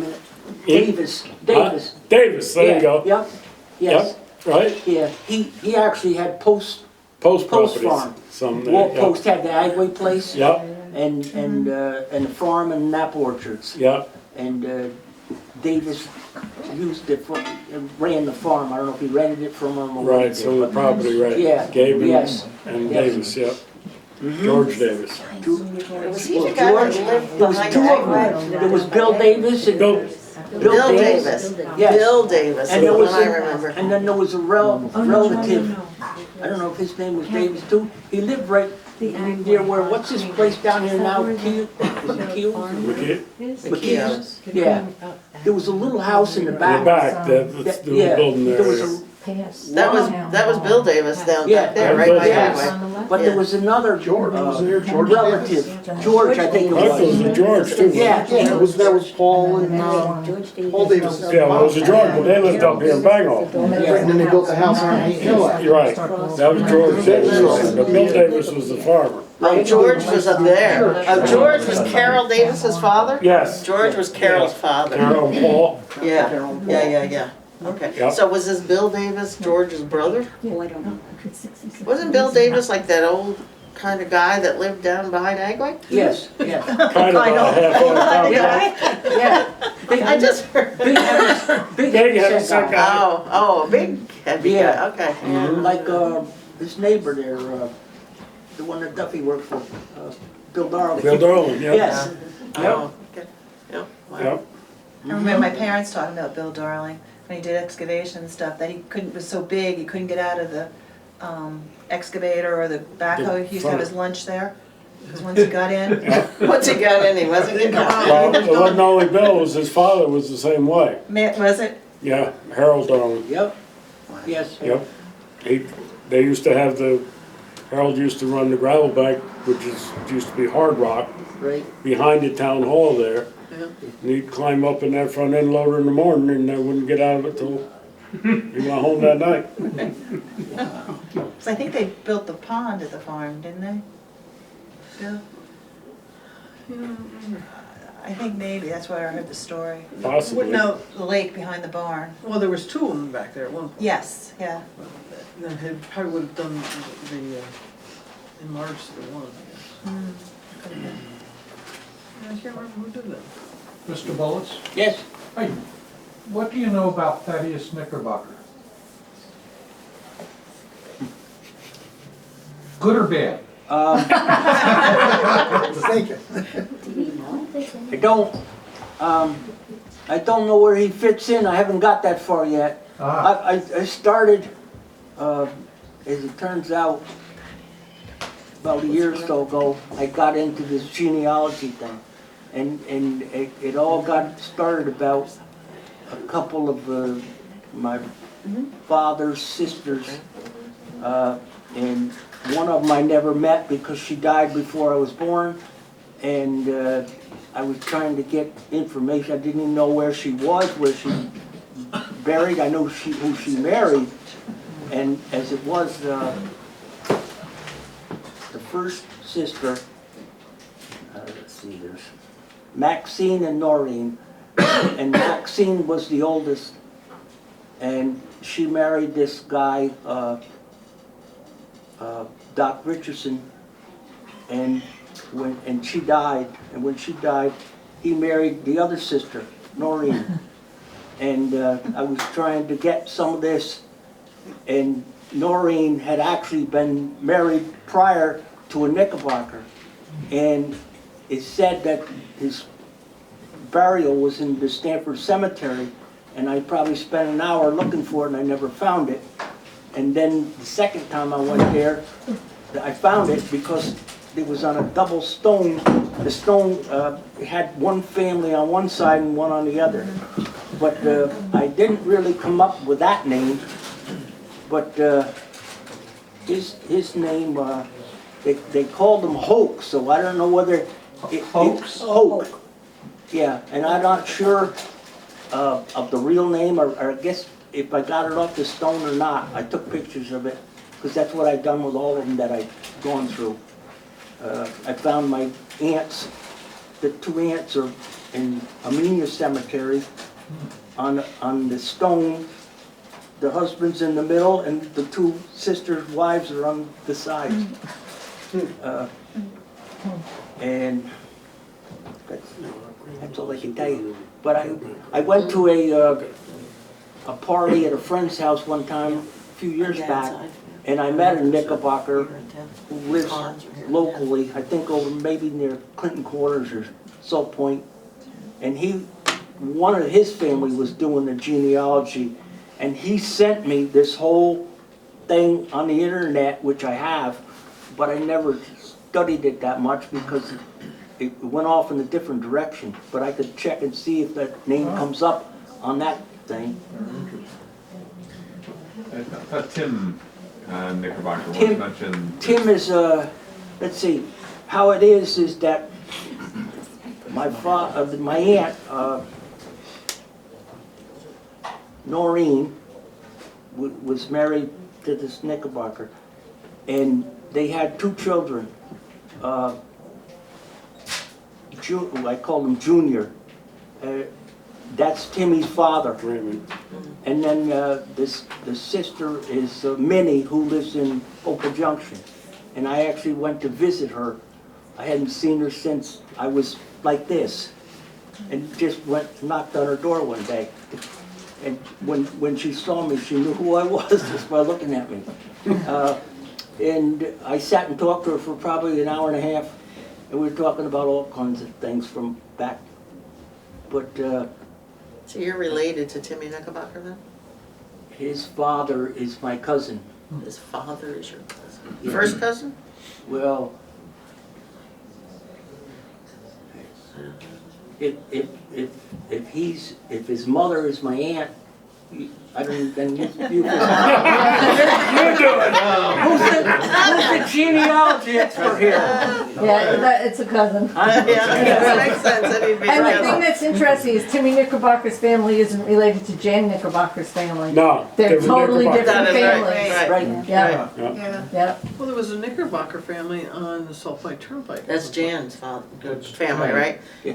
That was the one with Well, her Timmy's father. on Salt Point, but also beyond that, Yeah. over by the lake is Jan's Helen. mother. Yeah, her mother's over Now, there. what was the Knickerbocker just down to just the outside? Right, and actually that's Well, Mark's so house. Mark's house. That was, And then there was Thaddeus and Harry. actually Knickerbocker owned where Roseland Ranch, So- that was a so Knickerbocker Thaddeus farm and up there. Okay. And that's Jan Knickerbocker's family. Or, yeah, Jan Norda, we knew her as Norda, now Tremper, Right, but that's her family, Okay.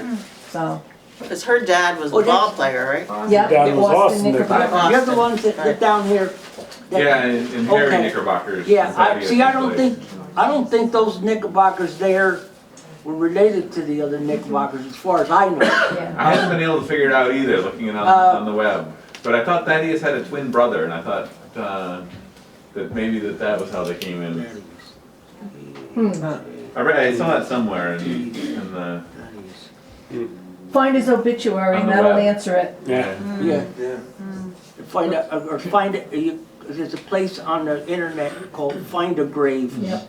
And you can go on there, you look it up by cemeteries, and if you find where they're buried, you know, you can find out a lot of stuff right from the stones and stuff like that. That's what I've done.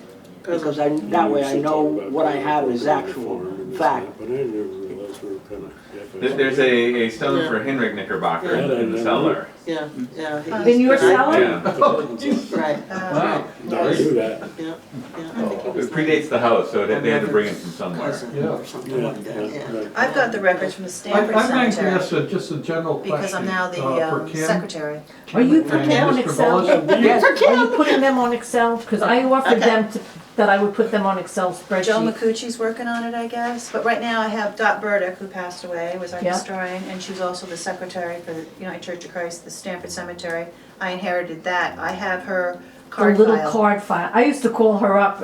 Somebody would call me asking me about Yeah. genealogy with things, and I'd call Dot. Do you have so and so? I call. And I'd go down and look, and she would let me. I'd just go down there, sit at her table, and go through her Right, cards. right. Well, the problem is though that the names of who bought the plots Right. and who's buried there are different. There's multiple names on Right, every right. card. And her Yeah. system was in her head. Yes. So now I'm looking at these cards. I have the old file, and Mark Jamond has the newer file, the ones that are probably in the last 100 years. We have the one, I have the older ones, so he's trying to put them on the computer also. But it's hard because like, you know, who bought what and then who's buried where. And then it goes back to when Tink Divine was the, whatever you call it, grave digger? I don't know. Probably. Yeah, he used to handle the grave. Yeah, he used to mess up a lot. Yeah. And then he like bury people in the wrong spot? Yeah, Or you're digging, Serious? or you're digging, there was somebody already there. you've done that. Been there, done that. Great. Actually, not too long You just ago hit it a casket happened. or you hit a, oh. They were Yeah. digging a grave, they hit a little bit of velvet, so they just kind of pushed it over Uh-huh. and then went to the next grave. Because I think he either did that north and south or Deep something. velvet? They hit velvet? Like on the inside of a casket? That casket was gone. It was just like pieces of Cloth, you know. cloth. Wow. Oh, yeah. Where in the cemetery? Should I be up there digging it out? You know, back then they didn't put Lefts and vaults, you know. rights. it was just I've a got 3 casket. generations up there. Should I go Those on? pine boxes, they didn't last long. Wow. But they said Irv Or Burdick Boo Hill. used to go through. Boo Hill?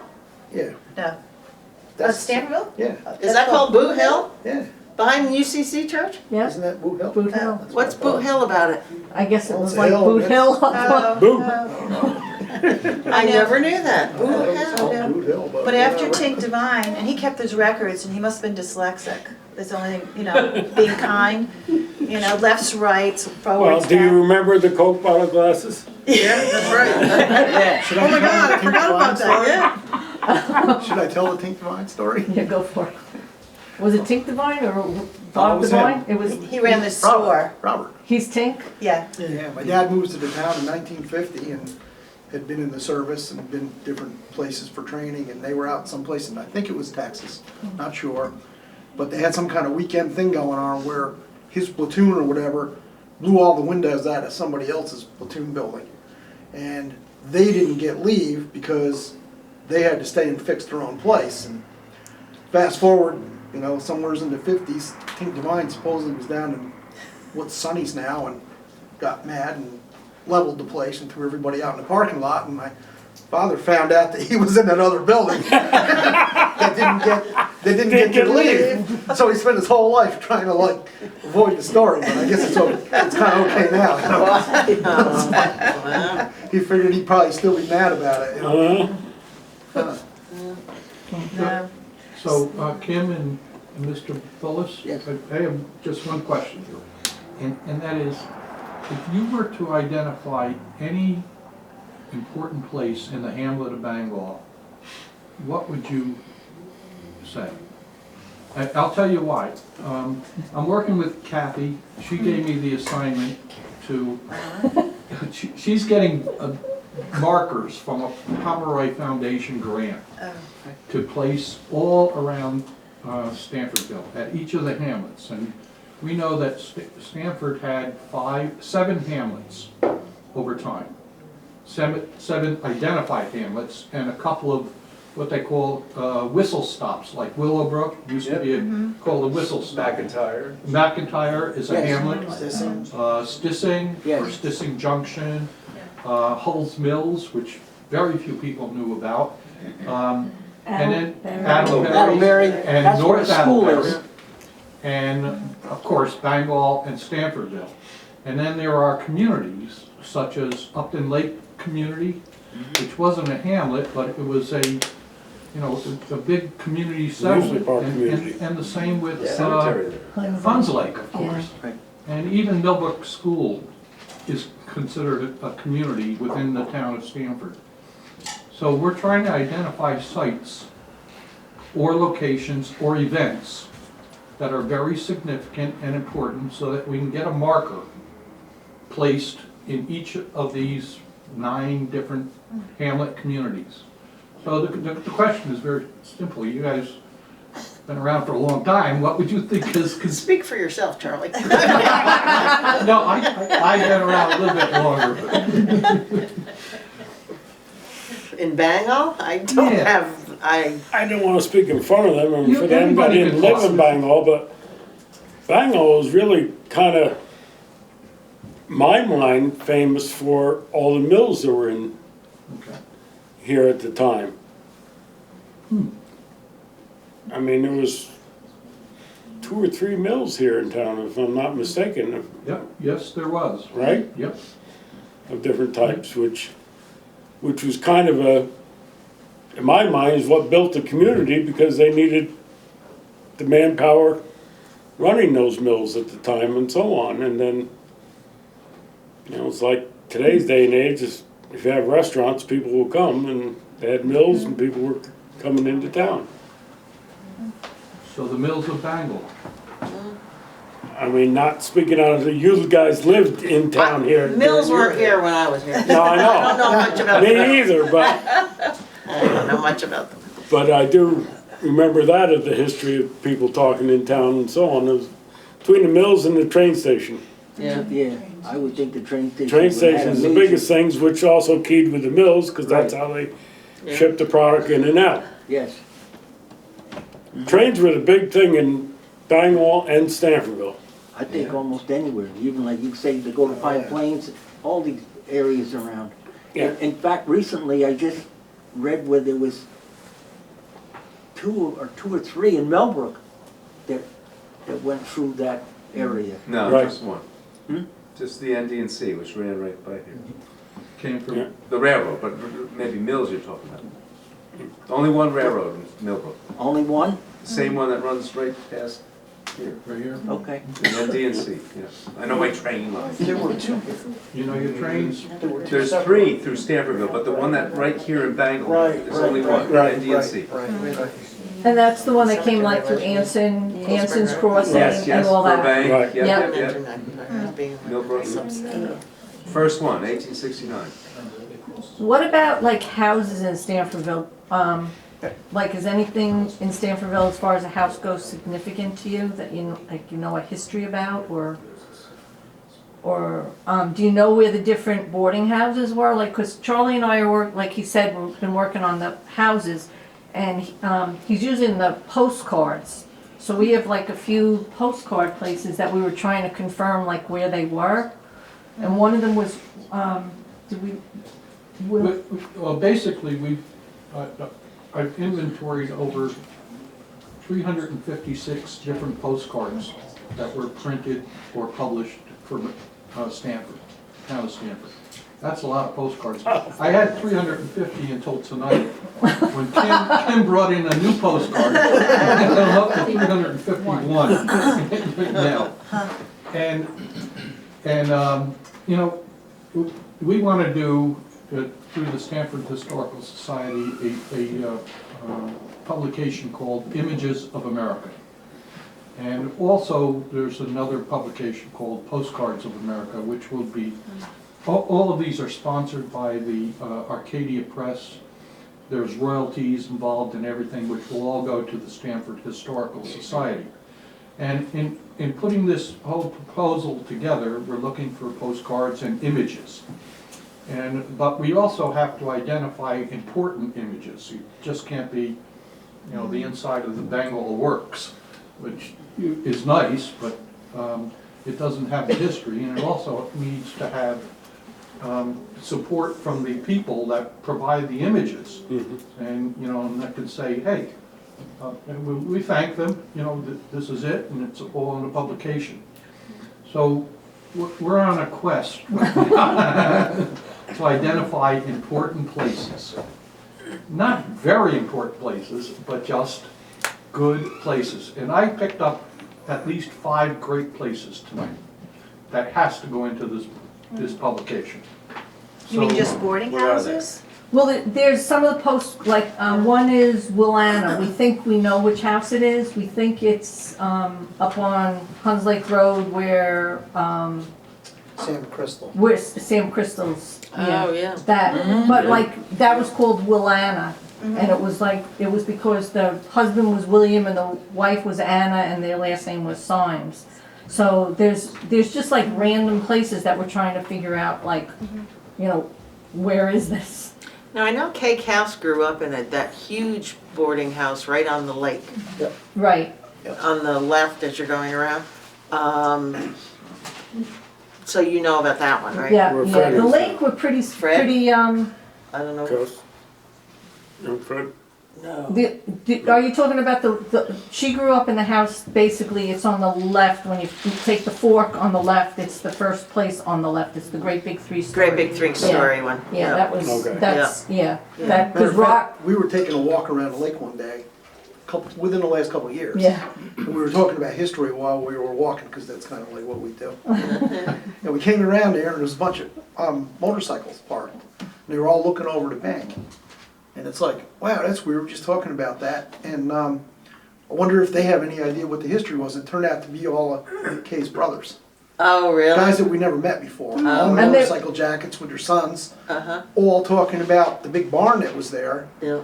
and how Don Robertson drove his, one of the kids, two of the Don younger drove his brother's kids car. got in the Over car and there. it let Over the loose and it embankment. went I down. remember that. Yeah. And actually, Mickey Dillinger rescued the kids out of the car. He was like the hero because they were really in a pickle. They were like hanging. Yeah, they were, and It was like, he here we got are them talking out. about history, and we see a bunch of motorcycle guys, and it's like, It's wow, they all- knew more than we did. It was really Wow. pretty cool, Yeah. pretty cool Yeah. moment, you know?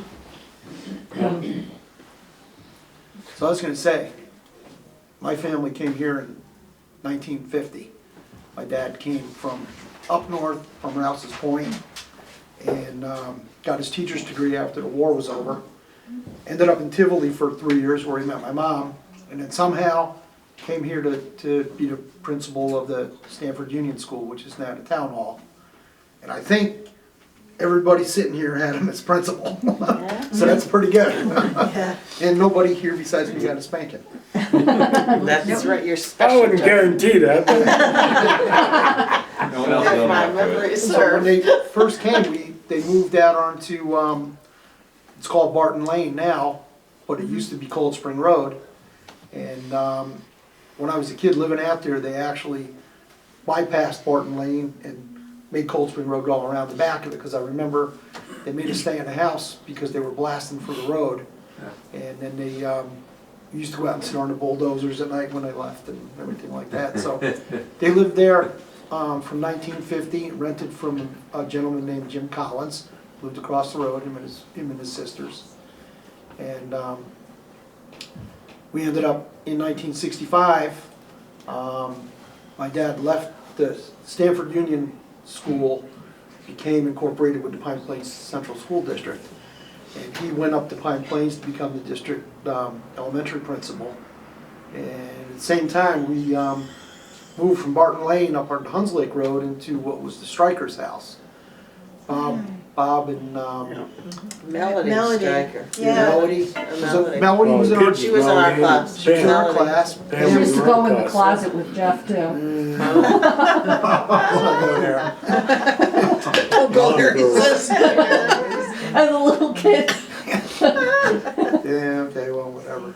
But she had a sister, Pam. Bob actually was chief of our fire department, which I didn't know until recently. And he also took a position with the county, was almost second in charge to county fire way back then. Yeah, With the radios, which there was a lot of things about him I didn't. All I know is when we moved in the house, there was a fire alarm system in there that was state of the art with a huge bell on the end of the house. So smoke, it was before people had smoke detectors. So how would it go off? If there was smoke or heat in the house, it would go off as battery operated. And You know, we had in the farmhouse were those like light bulbs full of liquid oh yeah, hanging from the ceiling in the attic. They were chemical. They were supposed They to would burst. burst? and go up. yeah. It was in like a little wire frame, and it was a glass, giant glass. I forgot Bulb. about No, the. they just showed them on, the antique, what they You take roadshow. These are Kathie Statz's fire They never went off. from the barn. what's the one where the two guys were they? Pickers. Pickers. Pickers. They found them. They found them by the case, and this guy had them. They had some chemicals in Yeah. it. Yes. Yep. That was supposed And- to put the fire out? And kill the Yeah. family. And the kid. I mean, how much could it splash It was over a like this room? big around. Well, It was. what- how the much gas fire was it Yeah, gonna but the put gas out? would go out and take the oxygen away. Yeah. from us. Oh, is that what it did? Kill the family. But Oh, it Charlie, killed the family on the get process. back to your question, No, I enjoy this kind of. But what time frame are you looking at? Because, you know, like I had said the mills, but then later on, me as a kid, the two things that Bangall was famous for was probably number one, Battistoni's restaurant, which number one was a bar and or restaurant with a blue room. Yeah, You go in the back door in the blue room if you were just Being good. being good to go to the restaurant, or you went in the front to the bar. Yep. And, well, which was important to you? well, as I said, it depends on the age you're talking, and what time frame. To give you a little, it was beyond Battistoni's, because quite sure it wouldn't have happened then, because he knew everybody in town, especially my Uncle Chub. But Miles Standish owned it for a while there. Oh, Miles, yep, yeah. I was served when I was 14 Okay, all right. in there. That's the way the carousel was But, in those days. you know, Some fireman, some oh, O'Donnell. Tom O'Donnell. O'Donnell, some fireman Tom owned it for a O'Donnell. while. Yeah, but me as a kid, that's the two things in town here was Churton Store and Battistoni's was probably number one. Yeah. Okay. Yeah. Depends on what time frame you want to go to. Well, Duff, this is an ongoing project. Right, no, I know, but It'll just, take place in the next couple of months, and hearing from, you know, from, like, you guys is very, very important. And it puts the human perspective around what we know from the factual details. I mean, we've reviewed an 1987 study that has over 200 and some odd houses in Stanford that were reviewed by a lady named Stephanie Moore. A catastrophe, in my mind. Not only because I live in Bangall, but because it destroyed a historic structure that could have been preserved. And there was a lot of people that were involved in trying to preserve it. So, you know, there's other things that go into this. But you need good stories. And you need to have a real substantial base to you know, to support what we're doing. right. So that's all I'm saying. There's one other question that and we're lacking information of, and maybe some of you have it, and that's on the hamlet of McIntyre. And that one eludes us a little bit. I think that's gonna be a Colleen Baldwin. That's where the Yeah. cemetery is, right on Cold Spring Road, right? Well, the cemetery, but it's also that whole community. Right, You know, Community out there, Hamlet has a McIntyre. community, right. and Yeah, Two they're all there. Yeah, I don't know. and there were two railroads. Now, I gotta talk with you. So anyhow, we have Louise, Louise is working on the hamlet of Stissing. Wendy. Wendy's got Hulls Mills. Is working on developing Hulls Mills. Charlie's got Bangor, I have Bangall, of course. We don't have anybody from Stanfordville yet, right. but we'll find somebody. And I've visited most of the houses that are on the list, and certainly the Stats House is one of the main houses on that list. It's got, you know, pictures of. It's a little ways out of Bangall, isn't it? But that's, and, you know, we've got the churches of Stanfordville. Yeah. There are a lot of churches. We're on the other side of That was a good time. You're in the elite section of Stanfordville. You know, We can come to Bangall. No, God, no. I personally just found something up in Weathersfield. And it's a Catholic church and camp that's sitting off, it's right next to, in the New York Times a couple of weeks ago, there was a photo and an article about a glass house up there. Okay, right on Pugsley Hill Road. Yeah. Off Pugsley Hill Road. I know exactly where it is. Yeah. So we went up to see it, and I was driving up there, and then I wanted to see the house You could see it from Pugsley Hill Road if you drive up there, but I wanted to see the house on Fox Mill Lane. So I drove up the lane and we're walking in, we drove right into the people's driveway. And there they are eating dinner in this glass house. And there were 10 of them. I said, holy, where am I? So we backed out and we're coming out and then we see, I found this Catholic church and camp that Chauncey Stillman had put together. Well, not correct. Not correct. I haven't researched the whole thing. Chauncey Stillman used to have a camp on the other side of the Hill Road. That's where I thought. By the lake there, that he had a camp there that used to bring up nuns and underprivileged families from the city every summer. Yeah.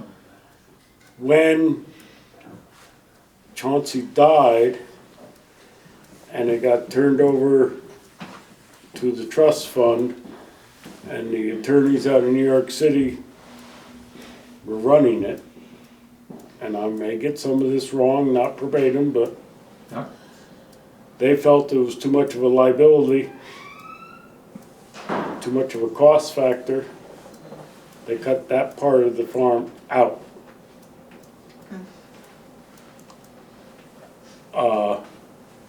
Along at the same time, to go with that story, to give you the idea of it, I did work there. We had to fill in the Olympic-sized swimming pool with stone and then re-concrete the floor to make it an 18-inch deep wading pool because there wasn't as much of an insurance liability. Supposedly somebody couldn't drown there, like a swimming pool. We also put fiber optic in, which was brand new at the time, from the mansion down to the exit and entrance gates. And we didn't do it, but at the same time they put Lexon plexiglass glass on all the downstairs windows of the mansion to secure it, and had round-the-clock security in the mansion because of all the paintings there. The camp that is on the other side of the road, I believe Theo Budnick built some of it and started it because she knew Theo owned that farm and her husband or whatever. And she knew that was one of her father's wishes, goals, and loves of life, was that camp. So to continue that on, she built part of that at least on that side of the road. Duffy, you and I are gonna have a beer. Well, it's empty, I'm sorry. Duffy, were you on the fire company when we went up to that camp, that time for the kids, the xeroderma pigmentosa kids? No. But that's part of the history of Weathersfield. I can tell you a whole lot more. To give you an idea, my family's farm bordered on the very back to Weathersfield, Chauncey Stillman's farm.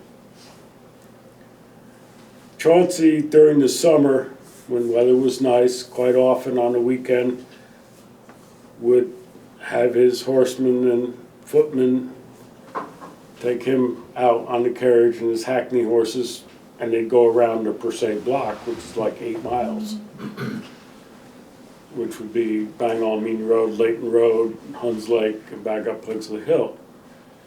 If you were anywhere in sight on your property, raking the lawn, mowing the lawn, doing whatever, he always stopped to say hello, how you doing, good to see you, blah, blah, blah, and then go on. On the other side of our road was James Cagney's. And I've always told everybody he was not an actor.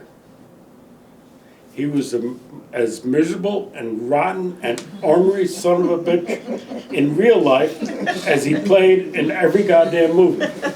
He may have been a dancer, but he was not an actor. And it's just the difference between the two Yeah. Gentlemen. And Chauncey could have bought and sold James Cagney probably 3 times over.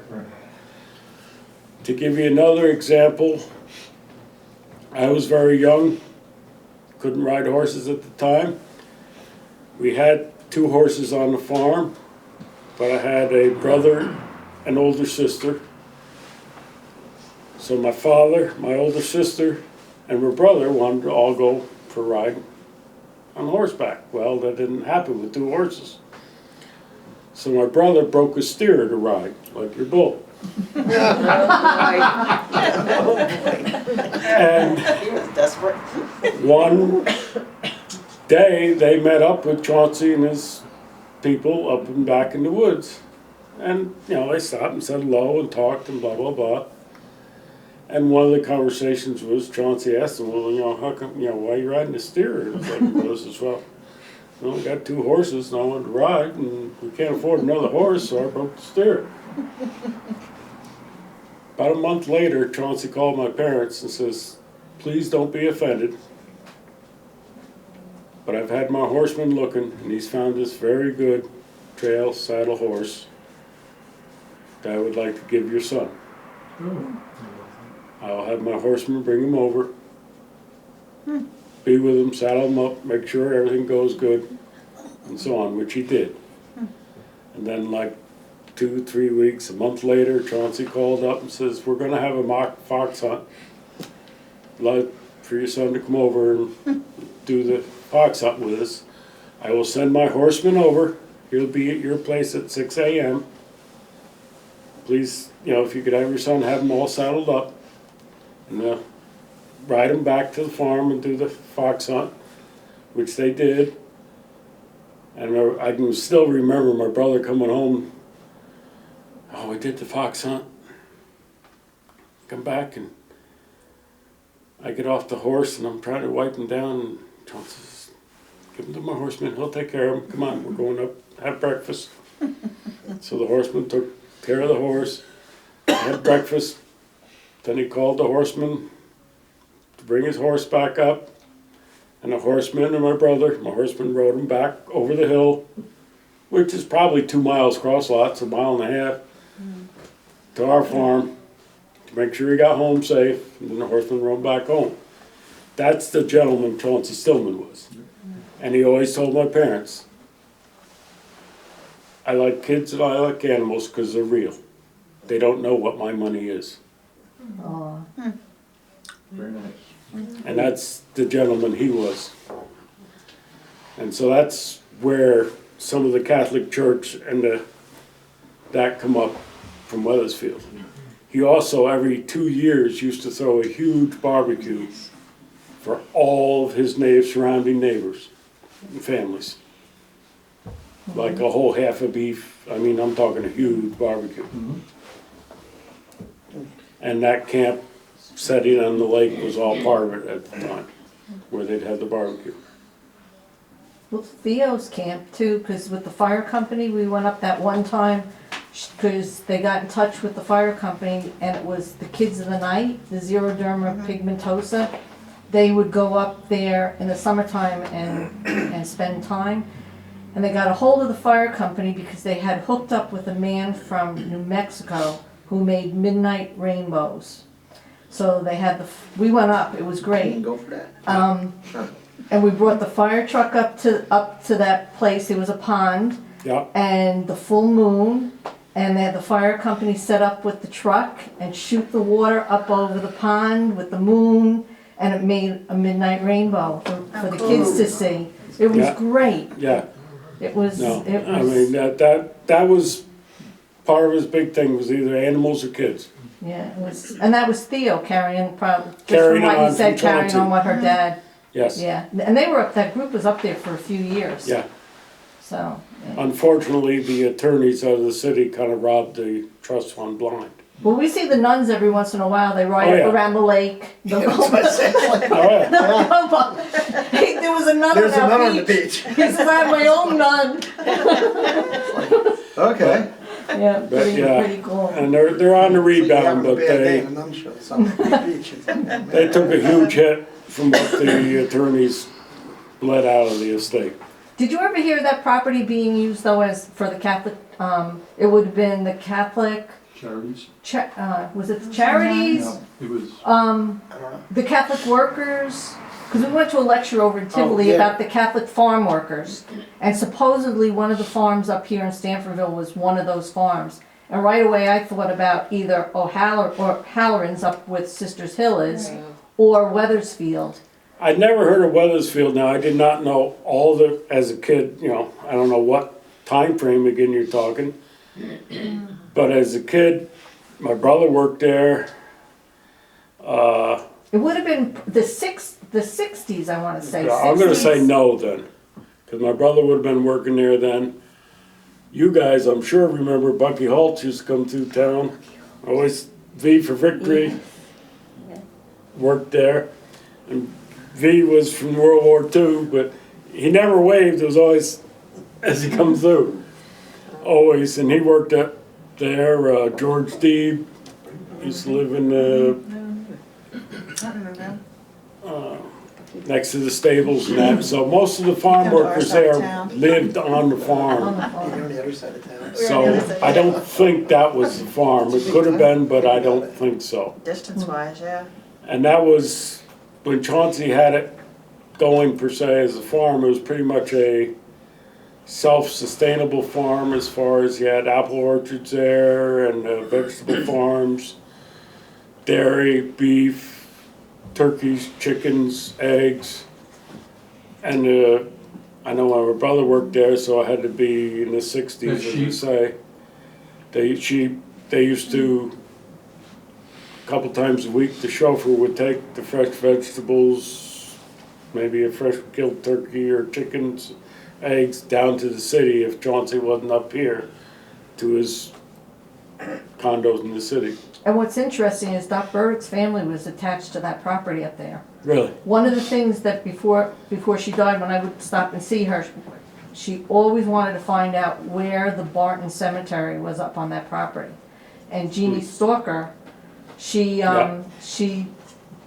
worked up there, so she Right. was aware Yeah. of it. There's a hill on the property called Erickson's Hill, and sure enough, there's Bartons up on that hill. Cool. So, yeah, one of the things that we're gonna do is take Mark and Lee Lee up up there. there, because Yeah. that's something their mom always wanted to Yeah, That's know cool. about, It's cool. yeah. so. Now Chauncey, way back again, when he was first building the place, the mansion, when he built it, was built to school code at that time. So there's a lot of concrete walls within the house that you don't really realize, but it's built fire safety, this and that, like a school had to be built back then. But there's a big beech tree there now, which is big, but it was big at the time. They spent 2 years tying this tree up. Then he got permission to close the parkway down. They brought it from like Westchester County up the parkway to, and then into Weathersfield to transfer. There's like 30 to 40 different tree species On the property. on the property that are not per se native Wow. to the property that he's brought in. Besides 7 or 9 ponds or lakes that he built on the property. All were conservation projects at the time. One of the first strip cropping farmers in the area for conservation. He was a great land steward in the area. Well, want to close down for tonight?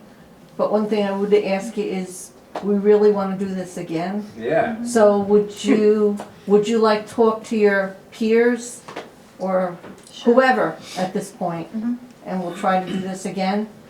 Because this was great. Yeah. No, it's very, I enjoyed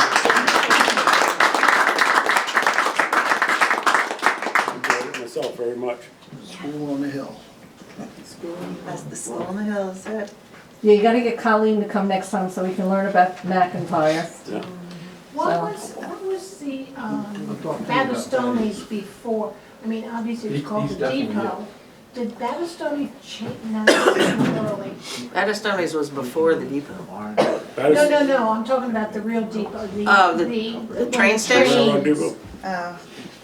I'm trying to think of the pictures, and the depot was on this, well, I don't know, because photographs can be reversed, I mean, the. They moved it. across the They track. moved They it. moved it across the tracks. Okay. So it was one place and then they moved it to the It was other. down further, it was more, Did Battistoni build that foundation, ready stick, to or move was it that? That's what they're doing? Oh, Photos. okay. Yeah, I saw the photo, I didn't know what it was. build the what? What You did mean she say? Battistoni's building itself? You're not going Yeah, train station. On both I don't know sides. when that, yeah, if we go on the parcel access, we can Yeah, follow on the right there. he's your guy. And find out. I was just interested, Oh, boy. because we have the old photographs, but we don't have anything in The the. ground floor, the end of the